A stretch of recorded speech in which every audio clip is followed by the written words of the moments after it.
Comedy present मुन्ना सावंत।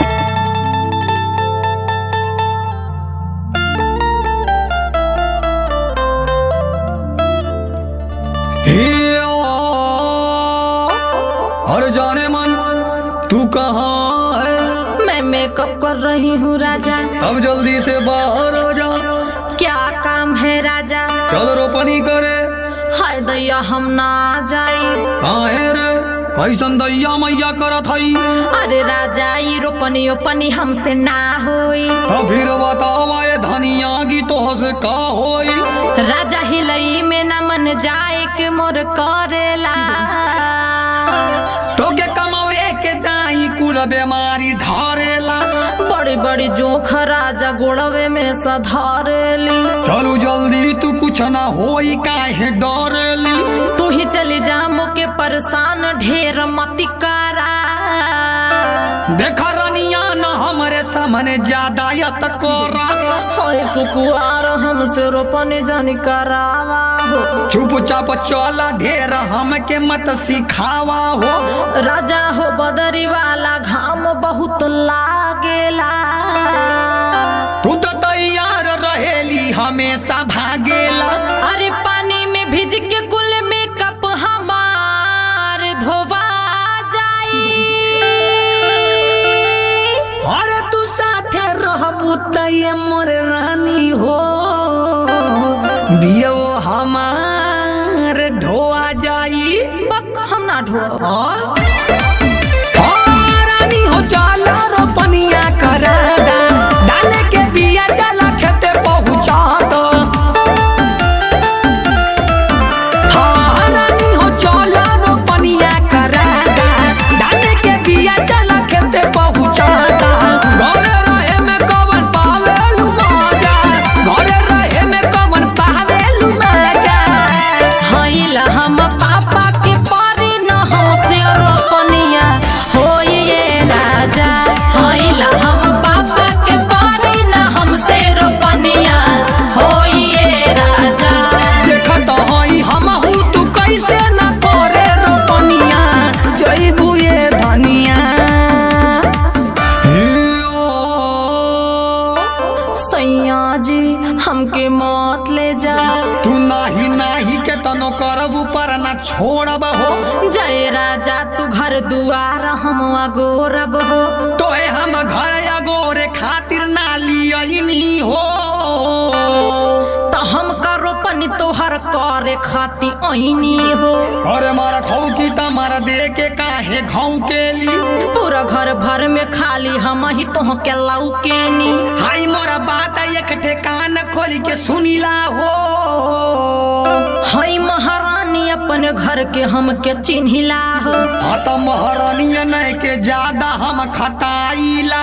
केहू के रोपे के जिम्मा न हम उठाइला। देखत हई तो हर जबान ज्यादा चलता। करब न काम देखा देह हमारा गलता। अरे नहीं जइबू त जबरदस्ती हम ले जाइब हो। अरे ज्यादा जबरी अगर तू करबा त हम खाना ओना ना बनाइब हो। का कहली हो? जमन सुनला है अजो मर्द के बात तनी मानाए धनिया। छोड़ा न कइल बहानाए रनिया। अभी त नाजुक हई मोरे सैया। झुके में जाई मुचुक करी हैया। रानी हो अब तू बोलत बारू जागा। रानी हो अब तू बोलत बारू जागा। खेते में गोड़ धारब ना नाई दुलहनिया। अभी त हम हई ये राजा। हईला हम पापा के पारी ना हमसे रोपनिया होई ये राजा। देखत हई हमहू तू कैसे न करे रोपनिया। जइबू ये धनिया। राजा हो ननदी के ले जा। चला जल्दी तू काहे इतना भाव खालू हो। लगत ह तोह के की बस तू हई हौआ चालू हो। करे कहवा का बात कहवा लेके जात हई। तो तोहरे घर के नौकर कहम बुझात हई। करे ई बताओ कि कैसन तई बतियावेली। इह तेवर हम अपन हर जगह देखावेली। कई तेवर तोहार ढेर दिन ले ना चली। जाई मजदूर के बोला के अपन काम कली। तक चाहत है कि आज तो के मारी हम। तू चाहत हवा की दी तोह के गारी हम। लगत है शुरू से तो हई मान बढ़ू रे। तब है रोपनी सोपनी जाके तो ही करू रे।